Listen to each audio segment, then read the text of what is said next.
But we ended up just like partying on Shakedown for so long that by the time AAA showed up, I was unable to drive my vehicle home and had to leave it there anyway. So, so good show. Yeah, great show. Really good show. What's up, folks?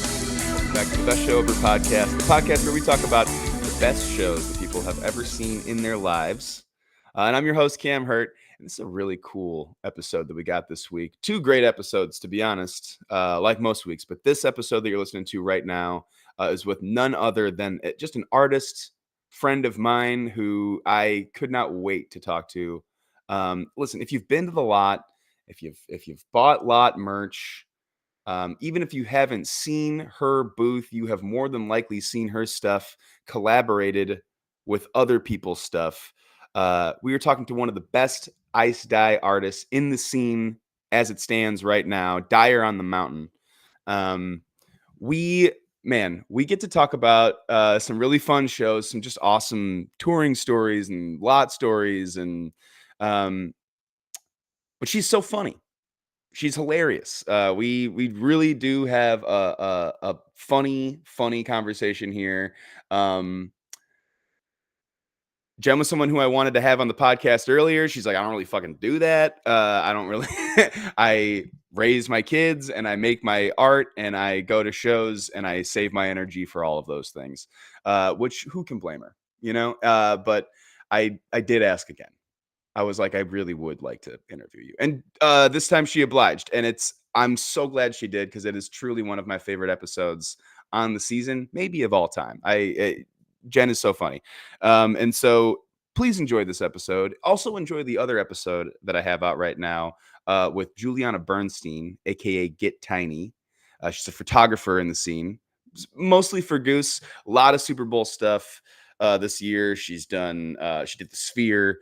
She does photography all over the scene, has taken some awesome pictures. Watch that episode as well. And guys, if you're enjoying the episodes, if you're liking the show, thank you so much. I really do appreciate you listening. Put a lot of time into this stuff, and so I really am happy that you guys are enjoying it. We've got a whole bunch of new subscribers and followers and stuff, which is sick. We love that. If you're watching on YouTube, go ahead and subscribe to the YouTube channel. That'll really help everything. If you're listening on Spotify or Apple Podcasts, you can review the podcast there. You can leave a comment if you want to. All that kind of stuff just helps the algorithm of it all, helps get the word out about Best Show Ever. So I really appreciate that. And guys, if you are looking for even more Best Show Ever content, if you want every single episode before they're out, you can become a member on the Patreon. It's $4 a month. I'll throw some bonus footage up on there. You get episodes before everybody else because you're so special, because you paid the $4. So if you're interested in that, please go check that out. But that's just enough intro out of me. Enjoy this conversation that I had with Jenn from Dyer On The Mountain. But first, here's a little music from Loon.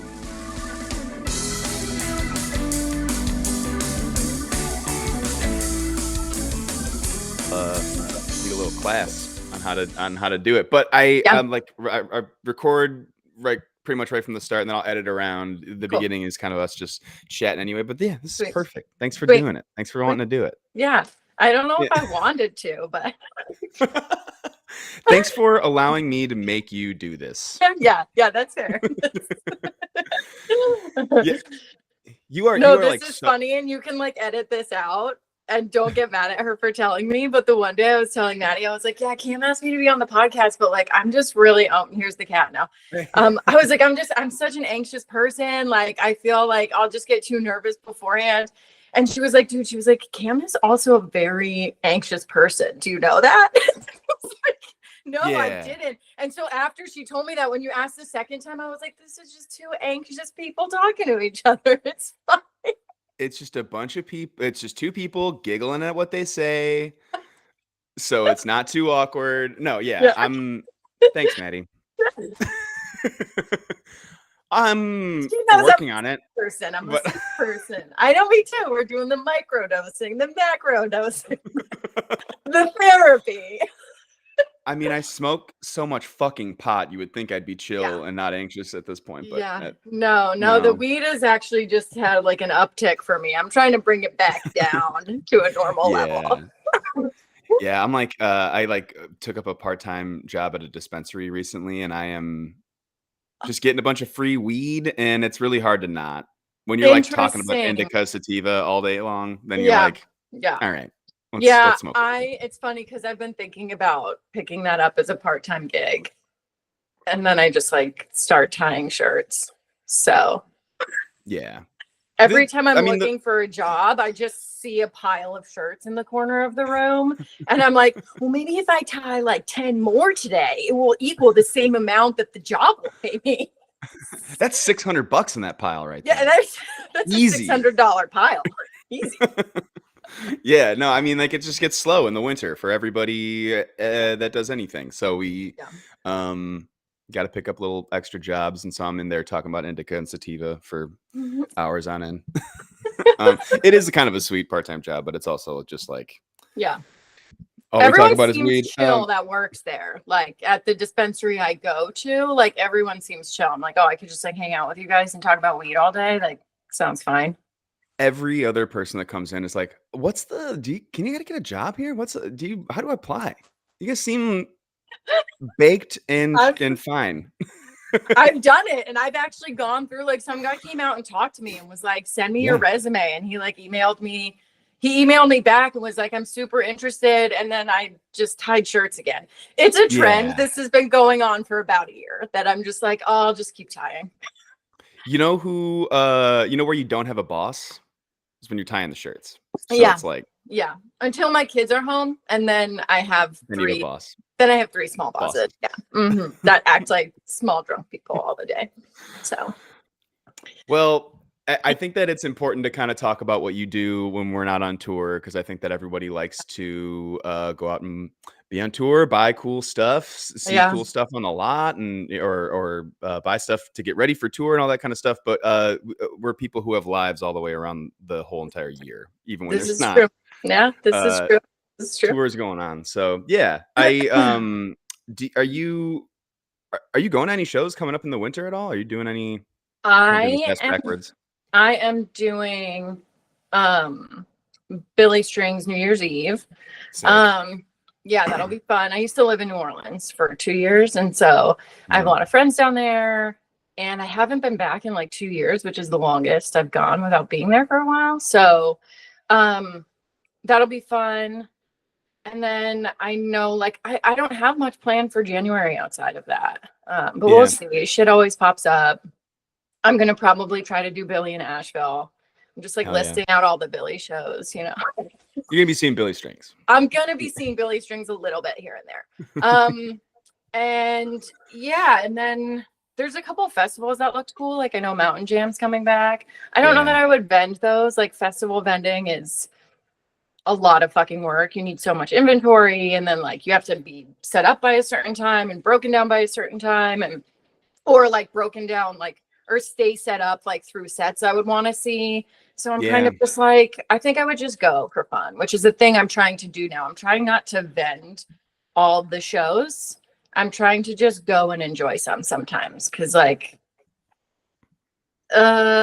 it's just more fun to separate out those things. Like work doesn't always have to be pleasure, and pleasure doesn't always have to be work. So I think that there are people who are familiar with like lot vendors or people who are vending along any type of show or at festivals. They're like familiar with that as a thing, but they don't realize that people are missing shows or like not seeing the first half of the show, or not like shows, or like not eating. Like I do this every time I'm on tour. Like I just forget that my body exists, because I think all my energy is just going towards the chaos and like the overstimulation.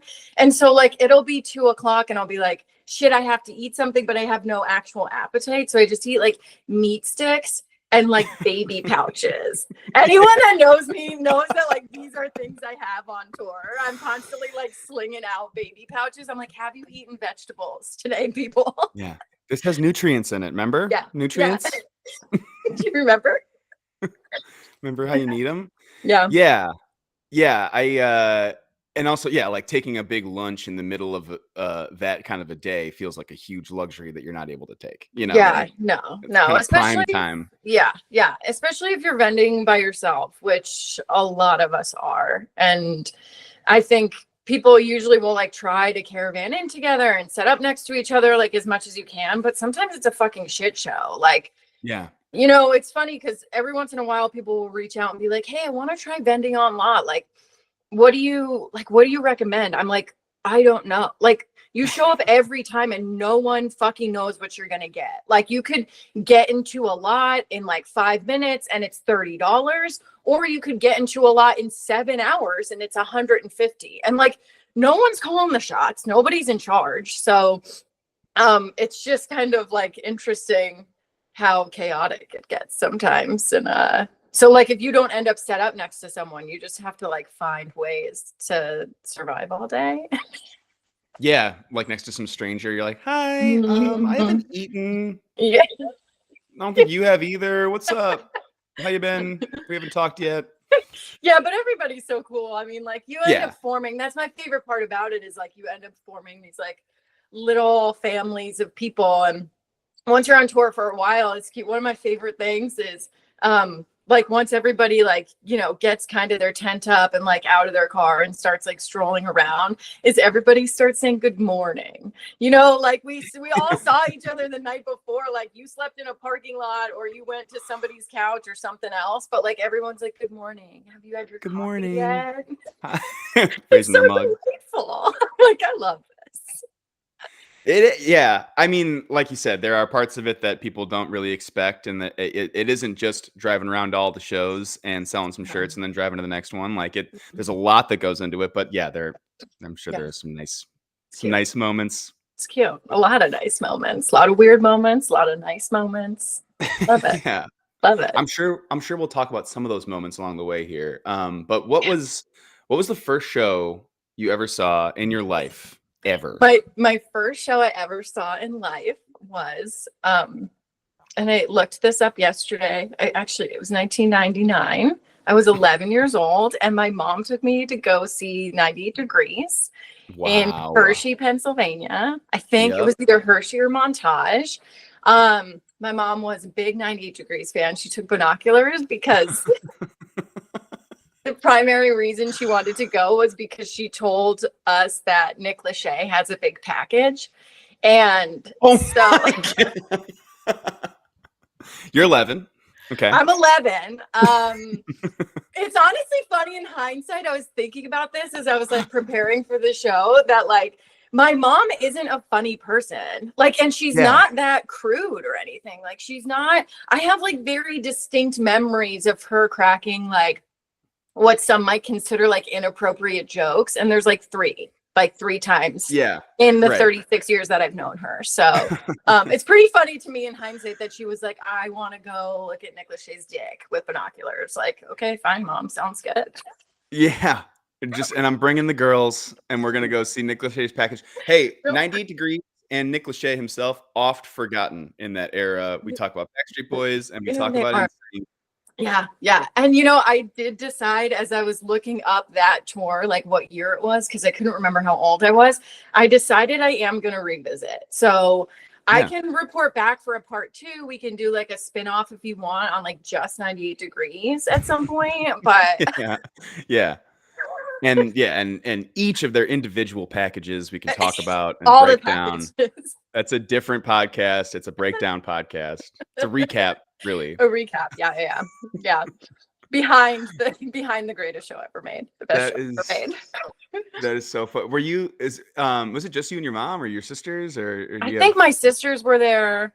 I can't really remember. But I think my sisters were there. I don't know why I would have been the only one to go. I mean, I was pretty like, even back then, even though I wasn't going to like what I would consider the right kind of shows, they were the right shows for me in the moment. I did get like bit by some sort of bug. Like, I can't fucking believe I'm going here, but I saw Pink a lot. Yeah. And this was like early Pink days. And she like played at a mall. And I was like, fuck yeah, I'm at that mall. Then she played at Hershey. I was like, fuck yeah, I'm at Hershey. I like made homemade t-shirts. I found a picture, actually send this to you. I found t-shirts that me and my friend made where I have a picture of us in the parking lot and they're like spray painted. And so I was really always called to do this is what I was gonna say, and you're selling the shirts. 12 years old. Yeah. So I did in my teen years, I went to a lot of shows like that, or like, you know, I eventually started liking like emo music, as you do, you know, like Taking Back Sunday, Dashboard Confessional, like a little bit of Fall Out Boy, you know, and so those were a little bit of Fall Out Boy. Yeah, there's a lot of it on my end. Yeah, I actually a funny show moment from a Fall Out Boy concert I went to was we were underage drinking, tisk tisk, do not condone, and these guys came around and were pretty quick to be like, hey, what's up, what do you got in that cooler, and then like pulled their badges out, and someone had vomited already like next to our car, and they like looked down and they were like, why is there vomit on the ground here? And I was facing the cops, and then all my friends were on the other side of the cops, like behind their back. And he was like, why is there vomit on the ground? And I don't know where I pulled it from, but I was like, yeah, that was me. I'm actually pregnant. I'm 3 months pregnant, and I've just had horrible morning sickness. And I was like, I honestly shouldn't even be at this show right now, but I really wanted to come. And so, you know, I'm so sorry. And like, it's two older male cops. Like, they're not going to question whether or not a young woman is pregnant or not. And so they let us go. Like, that's clearly true. Obviously, we can tell. Like, what are you going to take me to the police station and give me a pregnancy test? We don't have those. We wouldn't know how to use them. Okay, carry on. That is amazing. Mm-hmm. I've heard a lot of excuses with the cops. That's the first. Yeah, a real proud moment in my life. I'm gonna use that next time. You should give it a shot. I'm gonna be like, I'm pregnant. They're gonna be like, they'll be like, okay, he's high too. Okay. All right, come with us. I'm like, fuck, it didn't work at all. That's amazing. Hey, listen, sometimes you're gonna go to an emo show, an underage drink with your friends. Yeah. Okay. And yeah, there's gonna be vomit at that show. There is definitely gonna be, you know, it's unavoidable. But if it's not yours, don't get in trouble for it. No. So what do you have that sounds like it potentially could have been a worst show ever. Do you have a worst show that you ever saw? Yeah, so I have like a worst show, and then I have a funny story about a worst show. Worst show ever was Van Morrison in Oxford. And so like I went to study abroad, and I do the thing I like always do now. This was the early days of doing it, where I basically try to like any group of people I walk into, I try to like spot the heads, you know? Yeah. Right. And so there was a kid that was like in the group. We all had each other's emails and stuff, but like we hadn't met yet. And so I like creeped on the one guy's Facebook, and he like had some cool music posted. And then I started like, you know, comparing that to what shows were going to be in Europe when I was there. And I found he had posted something about Van Morrison. I saw Van Morrison in Oxford. I emailed this guy I never met, and I was like, yo, do you want to go see Van Morrison in Oxford with me? And he was like, fuck yeah. We planned the whole thing without ever even meeting. Incredible. And then so you know, we study abroad, we're friends. And it's so like we go, and we're like in our mind, we're like, we're gonna be partying, you know, like neither of us had been to any shows since we got there. And so like we go and we have a couple beers and we smoke a joint before we go in. And then we go inside, and our seats were upstairs, and there's two signs. One is that there's no standing or dancing allowed upstairs. Oh. And then the other one is that there's no alcohol allowed. And we like already have a buzz going, and which really kills the vibe. No. We're going to be drinking. And everyone's sitting, and that that shit's fine. Like sometimes I go to shows like that where I'm like, I go stone sober regularly now. So like, it's fine. Like that's not the biggest deal. But then he proceeds to come out and play only new Van Morrison songs. was not great. They were not great. And my buddy, who was like, I didn't really care that much. I'm kind of just like, whatever, bad show. My buddy, who's like a lifelong Van Morrison fan, sitting next to me, he fucking falls asleep. Oh, I had to like wake him up during the show. hey. Yeah, because you know, he had a couple drinks, got a little sleepy. You didn't get to keep drinking and stay up. Yeah. And we have talked about. I've referenced Van Morrison as someone who's like one of those like legacy acts that can just throw out a stinker show often. Yeah. Like yeah. More than one person. I don't know. I never saw him. That was like my first Van Morrison experience. I never tried going back after that. But is that the MO? Like he throws out stinker shows? I think like since the 70s or 80s has been the MO for him. Like I think it was Matt Bush on the show talked about how he saw Van Morrison in the 80s with his friends and it was awful. And he's like, I saw him again and it was amazing, you know, and like you can absolutely go see a show that's like, yeah, you know, he's Van Morrison and his voice is incredible and the songs are amazing. But like, yeah, he's kind of like a Bob Dylan-ish figure where he'll just kind of come out and just be like, I don't fucking care about this. I don't Here's a couple songs I just thought about today. And so, I'm writing this one right now. Like, and it's not good. Out the kinks. And I know it's not good, and I don't care. and no dancing either. No, and don't even dare try to fucking dance. Not that you would, because the song's bad, but I don't stand up and dance. No, don't do it. Yeah. My other like worst show situation, which was funny because like you wrote in the email, like, oh, like why was your like, you know, your worst show, and then like what are some things that happened afterwards? And I saw the worst like jam band show I ever saw was Phish at Merriweather Post Pavilion in, I want to say it was 2010. I think it was 2010. It could have been 2010. They just sounded bad. It was just one of those. And me and a bunch of my friends, you could like edit this part out. I don't know how freely we talk about hard droogs, but we're free about it. We're free about it. Okay, cool. So I just won't send the link to my mom.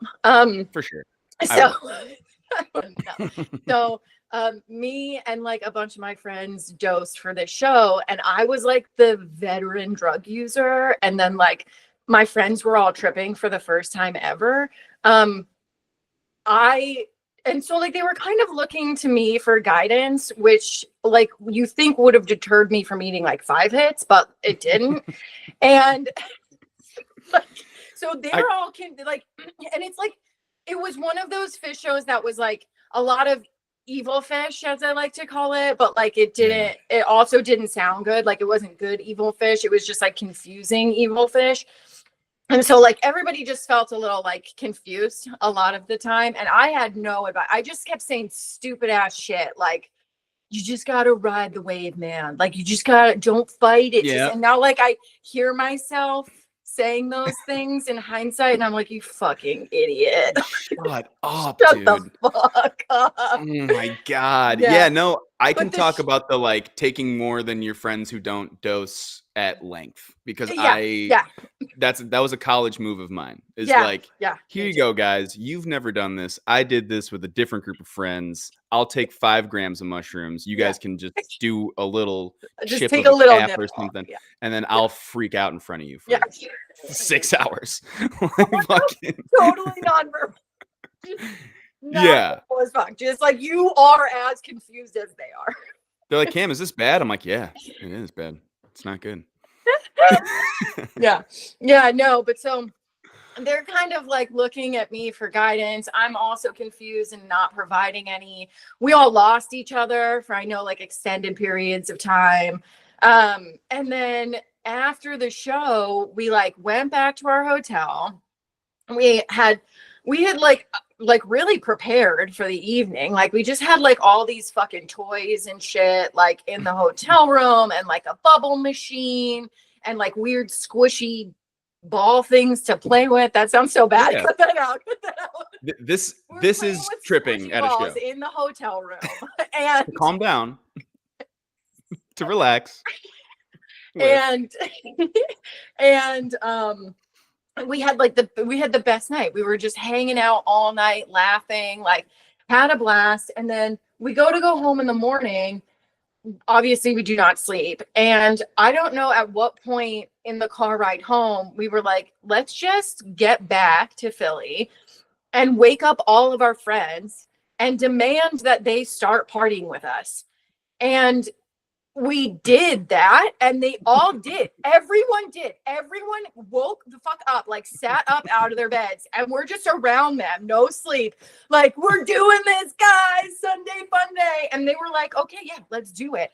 And it went on for so long because then they did, like, everyone just joined the party all day. And then I remember passing out like kind of early in the evening for a couple hours and like waking up and the party had grown. It was really fun. And I was really proud of my friends for waking up and meeting the moment. Wow, way to turn it around. Yeah. No one's ever had a really super happy ending to a bad show. Oh yeah. It was like one of the worst shows and one of the best nights and next days of my life. So, you know, you got to turn it around. You gotta look at the bright side, you know, as they say. There's this funny thing that does happen at shows though, especially when you haven't gone, or if it's like a show that you've like planned for a long time, like you get there and you're like, it's gonna be fun. That is gonna be fun. Yeah. We're gonna have fun at the show. Yeah. And it's like, maybe not. You might there's a chance. There's a lot of factors that could lead to you not having a good time. And so, and then it's like a little like, oh no, like the show sucks. And or like, oh no, I'm like, I took too much and I'm like not having a good time. And or like my friends aren't having a good time. And then next thing you know, like the actual fun is had when you just hang out like maybe you should have the whole time. Like and you didn't have to go to put a bunch of pressure. No, I do not. I don't fuck with psychedelics at shows anymore. Like there was a certain point where I was like, damn, there's so much weirdness surrounding it. Like, especially getting into the venue, getting out of the venue. And then like, and I was like, there's so much weird stuff. And then even weird moments during the show. You know what I mean? Like a bad jam, a fucking weird ass bathroom situation. You can have fun ass bathroom situations too. But like there's, that like meme that floats around of like why is the bathroom at Separate always like this? And it's like a guy in the costume. It's a lot. And so I'm just kind of like, I don't like to do it at shows anymore.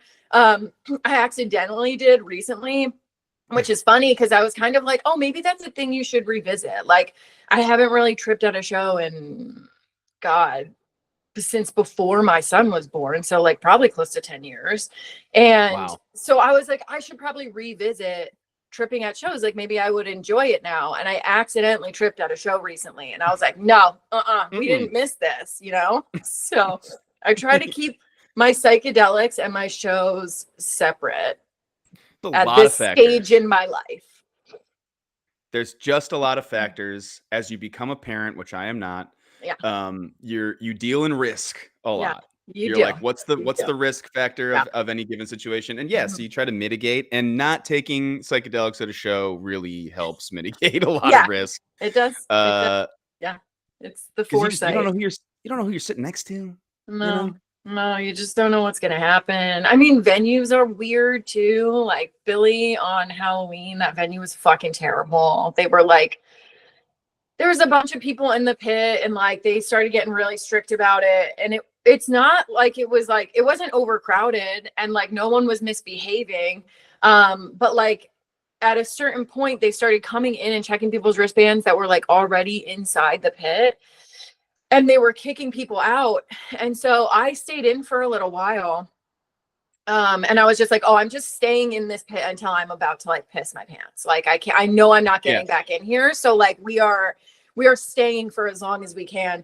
And I would just like dodge security when they would come in. And then, so I finally left and I was like, oh, it's fine. I'll just go find somewhere else to dance. And they were not allowing people to dance in like the aisles of the floor at all, even though they were massive. They weren't allowing people to dance in like the hallways up around like the stands areas, like nowhere. Like you had to be in your seat for the show. And I was fine. I figured out a way, you know what I mean? Like I had my system down where I would just basically take turns pissing off different security guards. But like, if I was tripping in that moment, I would have like freaked out because I wouldn't have wanted to piss off security guards, and I would have like whatever. So, Yeah. weird factors like that too, the mood of Yes. security. I can take like the smallest amount of mushrooms or the tiny corner of a fucking tab, and I will just lock into whatever decision I've made. And so like that's the we've pissed off this security guard. We kind of have to move. I don't know what to do. Yeah. And I always feel like I'm always like, where do I put my body?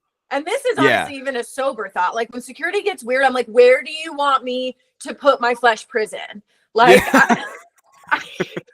I don't want it in the way either. I don't want it. Like, listen, if I could just float around here as a little entity out of everyone's way, that'd be great. Be great. A tiny ball of energy, that'd be awesome. That's the dream. I got this whole 6-foot meat suit, and it's got to go somewhere. You only got so many seats in this place, so I'm in the aisle. Sorry. Fuck. Oh God. Yeah. There's some venues you're at. You're just like, these guys are gonna have this security's gonna have a tough time tonight. Like Wrigley Field for the Dead. Every summer they went there. They just have the same old guys who have been, the aisle attendant at the Cubs game since 1921. And so then it's like, me and all my buddies on acid come down his row, and we're like, we're gonna be an issue. Like, we're not even gonna really try to be an issue. We just are.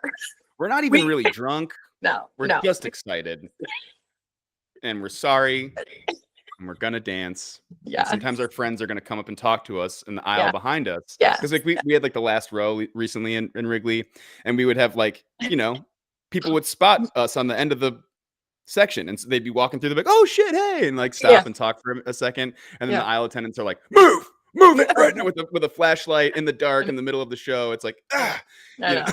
It's just gonna happen. It's good though. I like when you get a venue that no one gives a fuck, and that's like the vibe. It's nice. Yeah. That'll be nice about Billy, because New Orleans is like, the northernmost tip of South America, as they call it. It's just like so much fucking wild shit that goes on down there. No one gives a fuck. There's so much corruption. Everybody's just like, it's fine. There's no rules. So I fucking love New Orleans. Yeah, it's great. I love seeing any type of show in New Orleans, and Billy's gonna be sick. Yeah, I did it 2 years ago. I actually drove down with my family because I'm like not a holiday person anymore.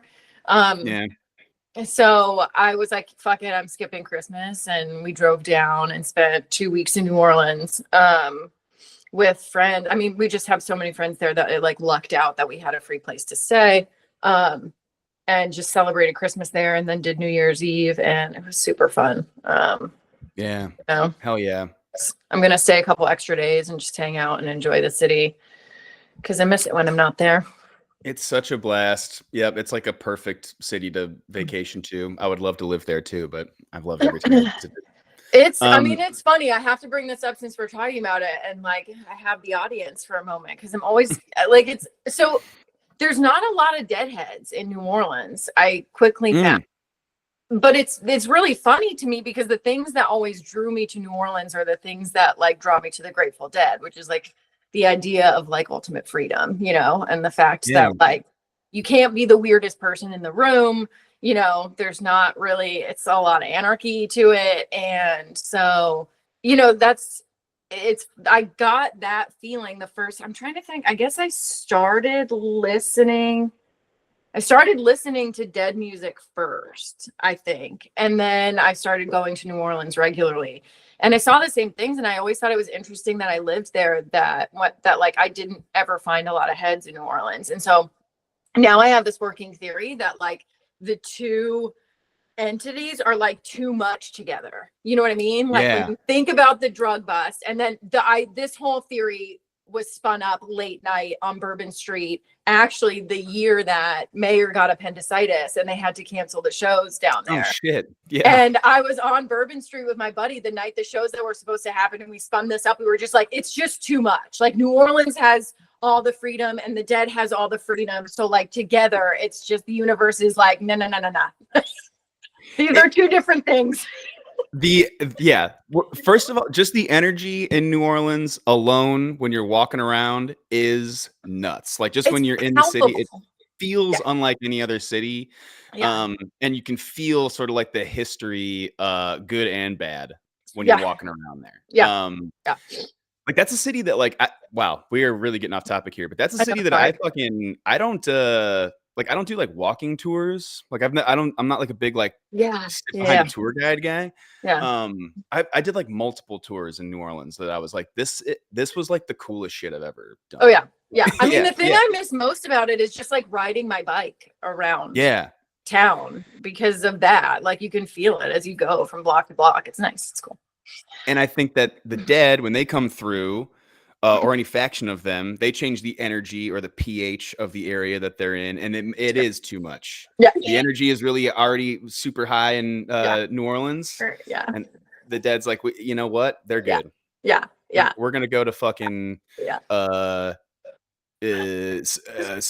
We're gonna go to fucking Massachusetts. They need it. We're gonna go, yeah, they do. Some shit. They're happy, but they're not weird enough. They're not weird enough. I'm joking. I love you, Massachusetts. I like Massachusetts too. I don't know what that's about. Do you have honorable mention shows? It's hard to pick a best show ever. A best show group. Yeah. So, well, there's so much in this. Okay. So first of all, my first time ever on Shakedown. So I did make it into the show, but my first time on Shakedown ever was accidental in that I had organized a trip of like 15 people to go see. This was right when I started listening to the Dead. Otherwise, I would have been going to the show. But I organized a trip of like 15 people to go see the Phillies and the Mets play at the Phillies Stadium. And it was the same night that the Dead was playing like their last couple shows at the Spectrum. And on the way there, I realized that I, the keeper of the tickets, had left them all at my fucking apartment. So I called the box office, and the box office is like, yeah, we'll reprint them for you as long as you have your ID. And I'm like, sweet. So I get there. I know Shakedown is happening because I now have friends in the Dead scene. And I like hop out of the car and I'm like, oh, I'm just going to go meet up with my friends over there. The only things I took out of the car were a Razor scooter that was in there for whatever reason, because this is 2009. I don't know. And I was in college. So I guess we just had them around, and a case of beer. That's it. I hang out with some friends on Shakedown. And then I come back over to my car and someone had locked the keys in the car with my purse and my ID. So now, mind you, there's like 2 other people in this group of 15 people that are like baby heads like me. So like the 3 of us are like, fucking like this is like really a best case scenario if you're going to be locked out of your vehicle. The other 12 people, not as stoked. They were just like bros from St. Joe's, and they were that's the majority of the group. Yeah, that is the majority of the group. And so they're unhappy. I do have to say I ended up paying them all back, but we ended up just like partying on Shakedown for so long that by the time AAA showed up, I was unable to drive my vehicle home and had to leave it there anyway. So, good show. Yeah, great show. Really good show. Really good show. That's so funny. Shout out to all the people that were at it. Like you said, like really super ideal scenario to be like, well, at least there's a massive fucking party going on. We'll just go to this party over here. That's so awesome. My then like I'd say a runner-up show was like my first, and this is so I'm not, especially because like back then I was under the influence a lot more. Like every show's the best show ever when you're in a certain season of life. And so I tried to think about it and I'm like, I can't really pick one based on like set list or whatever. This was really cool, by the way. Thank you. I like went back and listened to a bunch of old shows to like revisit that one. It was so fun. The first time I saw the Dead was at Rothbury in 2009, like just a couple months after the Shakedown incident, the accidental shakedown. And It was just, I mean, it was just awesome to be able to experience that. It was on the 4th of July, so they had fireworks. I saw John Butler Trio play right before that, who I love. Yeah. And Rothbury, it's now Electric Forest, I guess. Yeah. Yeah. Yes. Rothbury's Electric Forest now. And I'm sure there's been a lot of people on the show or listeners that have been there. And it's just like an incredible fucking grounds. Like there's just this beautiful forest. They decorate it so nicely. By far, like setting wise, my favorite festival I've ever been to. Cool. By a long shot. And so that was really awesome. I'm trying to think. Wait, I looked up this set list the other day and I saved it. And I'm trying to think if like, I don't think anything stands out. I mean, they did one more Saturday night, of course, closed with US Blues because it was the 4th of July. So that's definitely an honorable mention just because of like, you know, the journey after that. And then I wanted to shout out, and this is like, so if you're friends with me, you know I've like gone on these rants. I don't know. My favorite show of this past year was Friends of Jerry at Ardmore Music Hall. I don't know if you've listened to them yet, but they're these younger kids from Philly, and they're just all so musically talented. They really bring their own spin to Dead music, and they play everything a little bit like heavier, a little bit more metal. They have weird transitions. They play like a lot of 90s like pop punk covers. Like they've covered Dead Milkmen, Mazzy Star. I'm trying to think of who else. They covered Hoobastank recently, which is just like fuck yeah. Their show at Ardmore Music Hall. Well, there's part of this I can't say. They just ripped it, and for good reason. They kind of had like gotten shut out of that venue, from what I understand. And so I think they just came out fucking on fire. And they opened with Terrapin Suite, which is just like, I mean, everybody, like during the whole song, everyone was just walking around just like in shock that they opened with Terrapin Suite. And they did, I remember during that show, they had a really wild transition from Peggy O into West LA Fadeaway, which I'm just like, it's fucking weird, right? And like, but when you see it on a set list, you're kind of like, and this is why I feel like it took me a while to go check them out, because I would see the set list and be like, oh, that set list that's fucking weird. Like, what is the flow to that? And then you're at a Friends of Jerry show and you're like, oh my fucking God, that's kind of part of the thing, is their transitions are just amazing. And so I try to make it to every show of theirs. There's like a group of us too that like everybody like has FOMO if they're not at the Friends of Jerry show. And so I've been really enjoying seeing them. So I'm going to throw them in the honorable mention group. You gotta. And the local Dead stuff is so fucking cool to go see. Yeah. And that's when you get to see some stuff that maybe, you're not going to catch at the Dead & Co show. You're not going to do it. Yeah. You know? Yeah. Well, I got some Grateful Shred do France with Michaela Davis, and I'm like, I'm never gonna see France. Yeah, like, that's awesome. You know, that's like, awesome. Yeah. I mean, my first Dead show, my first live Dead experience was a Dead cover band on my 21st birthday. That used to play every Thursday, like 10 minutes from my apartment, and so I'm like, I love the cover bands and Philly's. I mean, we're lucky in the Philly area, because my buddy has a spreadsheet of like all the Dead cover bands that exist in Philly, and it's like over 50 at this point. It's just a lot. Like, the East Coast in general too, but Philly area has just got like a really, really solid Dead scene. So really kills it. Yeah. Very cool. Very cool shout out. I would love to see Friends of Jerry if they ever make their way out to California. I'll make them a priority. Yeah, they're good. Well, I'm going on tour when they go out to California. I've already decided. So I'm gonna follow Friends of Jerry. Is gonna be hell yeah, dude. I've been like joking around about this, but it's kind of serious at this point. That like my two favorite bands are Billy Strings and Friends of Jerry. It's just how it is at the moment for me. Hey, whatever. You don't have to answer to anybody. Okay? I don't have to answer to anybody. Those are your favorite bands, and they don't have to get it. Okay. They don't. Do you have, first of all, any other honorable mention shows, or do you have like a best show ever that you've been I don't think I have any honorable. I mean, even my like the one I'm gonna say is also honorable mention. They're all Right. kind of honorable mention. There is no best one.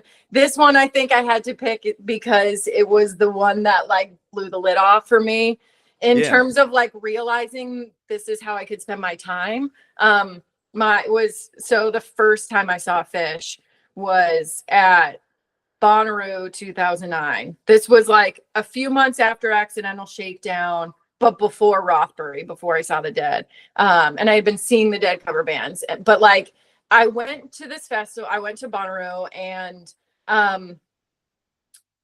I got to see Ani DeFranco and then David Byrne and then Phish, all Whoa. three of them for the first time right in a row. Man. It was probably the second show I tripped at. The first show I ever tripped at was Radiohead. This was probably like the second live music functions that I tripped at, and it was just fucking crazy. I mean, like I wasn't raised on like good music or anything. That sounds so bad. My mom just listened to like whatever was on the radio. My dad listened to like Dean Martin and the Rat Pack. We were listening to 98 Degrees 98 and the Rat Degrees Pack. and the Rat Pack, you know, really rich history, rich Classic. music history in my family. And so I one of the first, like the three bands that my cool friend's sister, my cool friend's cool sister introduced me to were the Beatles, which I kind of knew the Beatles, but not like the cool Beatles. And then Ani DeFranco and Bob Marley. And so the fact that like that evening started with Ani DeFranco and moved on to David Byrne, who like I've seen him 5 times since then, maybe, including like American Utopia, which was just like insane. If you ever want to like cry while dancing, you go to American Utopia. But like not even like a weird, but it's weird too because you're in Broadway seats, you know, so you're like an inch away from the person next to you and they're also crying and dancing. So I recommend that. And then Phish. And so I went back and I have I have 2 really vivid memories from this Phish show. And one was my buddy I remember during the vocal jam, I was there with my friend who was also his first time seeing Phish. It might have been the first show he ever tripped at all. And I remember during the Yem vocal jam, him just looking at me, like I remember his face looking at me and going, "What is happening?" And me being like, "I don't know." And then I remember a moment where like somebody threw a glow stick near us, as they do, and it like cracked open and like splattered on the ground like in really tiny splatters, like it almost looked like glitter.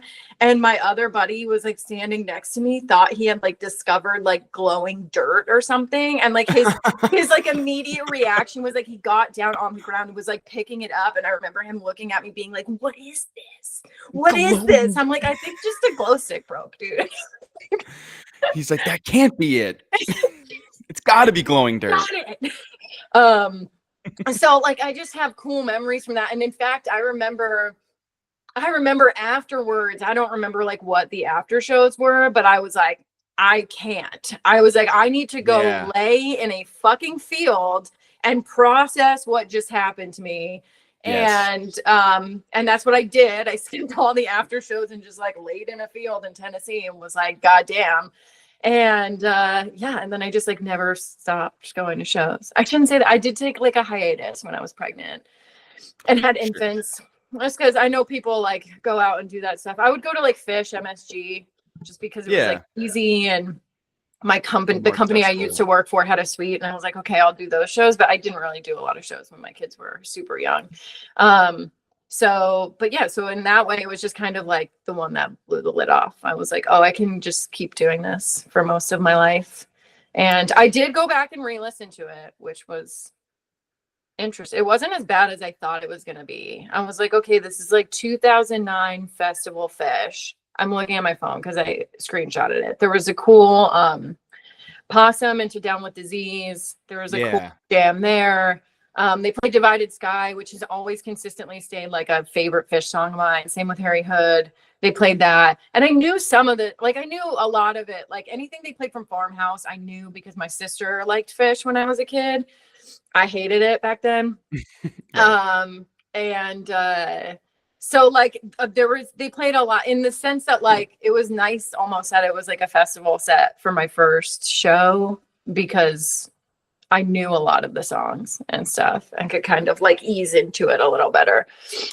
Oh yeah, I mean the festival, especially that Bonnaroo set, is like kind of a perfect ease-in sort of show if you know the music a little bit, because they're gonna give you a couple songs that you know. Like Yeah. I think they open up with like a Chalk Dust, and there's all like Yes. the major. Yes, they big did guys. open.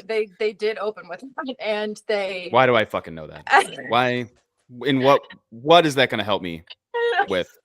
But I don't know the the shit we know. Do you ever like sidebar? Do you ever like end up going on one of these rants accidentally around a group of people that aren't heads, and then you They're get just like, done and you "What?" realize that they don't understand like anything you said, like especially like the acronyms. I'm like, yeah, I'm going to J-Rod next week and GSO the following, and like they had just told me they liked the Grateful Dead, and like that was how I respond, and then they're like, who are they? I actually don't think I know the Grateful Dead anymore. I don't. Now that I'm talking about it, that's yeah. I'll think I'm taking care of the person that I'm talking to who doesn't know this stuff. I'm like, so there's a bit. So it's not so much like the band. It's really, you know what? I'm in a cult. Forget it. Never mind. It's raining. So. So never mind. No. That feeling that you described though of not wanting to do anything after a show and like lay and process. I feel like that is what the best shows always like. The best shows always like yield like a silent Uber ride home or like a fucking, like you're just sitting at home. Maybe you like maybe you're like got some party favors at home. You're like partying a little bit still and but you're like not. You're like you're not. Yeah. I mean, it's funny. Like when I'm on tour, there are long stretches of time when I'm driving in dead fucking silence. Like dead, because I'm just like, I don't need anything. I got enough yesterday or last night or this morning. Like we just need. There was like a scenario after the Friday of the Phish Sphere run was the first night I did, and I had friends there that also hadn't gone yet, but they were going to go to the after shows, and they're like, let's just meet up. Like they're like, have fun, and we'll meet up at the after shows, and we'll go to LPGOB. It's gonna be so much fun. And I'm like, I like walk inside, and I find like group of friends, and I'm like, I can't be here. No, I have to go. This is so funny because so for LPGOB after Philly, for Mike Coppinger, Half Past Dead. His birthday, before we went on tour, I was like, yo, I'm getting us tickets to go see LPGOB after the show in Philly. And I made a huge deal about it. I was like, we have to go. Like, it sounds like it'd be such a fun show. Yeah. And I'm like, so we got to make this happen. So I made like a big stink about it. And somehow, like, I think at the show, we were like, what's the plan for after the show? And like, we made a whole plan. And then after the show, I was like, I can't do it. And I just transferred him the ticket and he went by himself. And apparently, I think LPGOB was amazing. I think the crowd was less than ideal. And I just like had abandoned Mike there. I told him I wasn't going, but he still went by himself. And to this day, we laugh about it because he's just like, I can't believe you fucking abandoned me there. I'm like walking over to this venue where LPGOB's playing, and I'm like, how am I going to tell this group of friends that I'm not fucking staying for a second? And I'm like, I've done an LPGOB after show. It's a lot of fun. It's like different than the music you just saw. It's funky. Yeah. You can separate it from the show you just saw, but like that was so like the senses were so heightened. I was so floored. I was like, I need to go. I wish I wasn't in Vegas. I got to be honest. I got to go like to a sensory deprivation tank and fucking like not be around anything right now. We should normalize that. That sounds like an idea. Like sensory deprivation tanks after shows.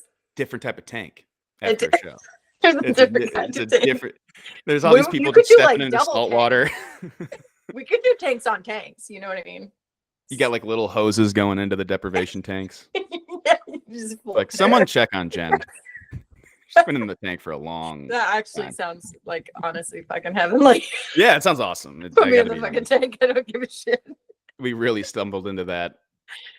Man, we're gonna it's gonna be the new mafia, except for it's gonna be really expensive tanks of salt water outside. Well, yeah, and it's gonna be like wellness. It's gonna be like the come do a cold plunge after the show. Mafia, but like wellness people. You know what I mean? Like we're infusing really like drug culture with the wellness industry, and yeah, it's gonna be like we a guy in black slacks with like a.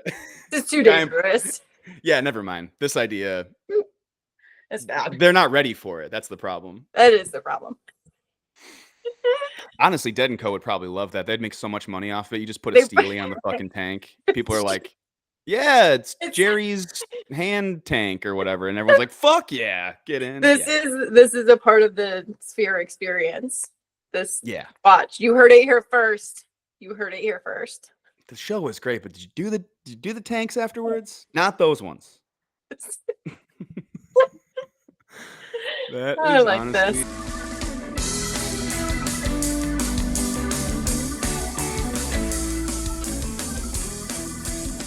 So that's my conversation with Jenn from Dyer On The Mountain. Man, just like I said, so funny. She's got great stories. I got a feeling that there's a billion more stories that we didn't even hear. If you are out on lot in the spring or this summer and you see Jenn, please tell her what's up, buy her stuff. Don't just like walk by and be like, oh yeah, it's pretty sick. Yeah, it was sick. No, all right, well, maybe I'll later, and then like walk away and then don't buy. Get some stuff from Jenn.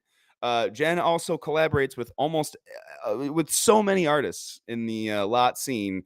You are more than likely also supporting someone else's art. She's worked with Sax. She's worked with Mike. She's worked with a bunch of the other artists that we've had on this podcast. So by all means, please support her, support our buddies, support the lot artists. And until next time, guys, have a great show.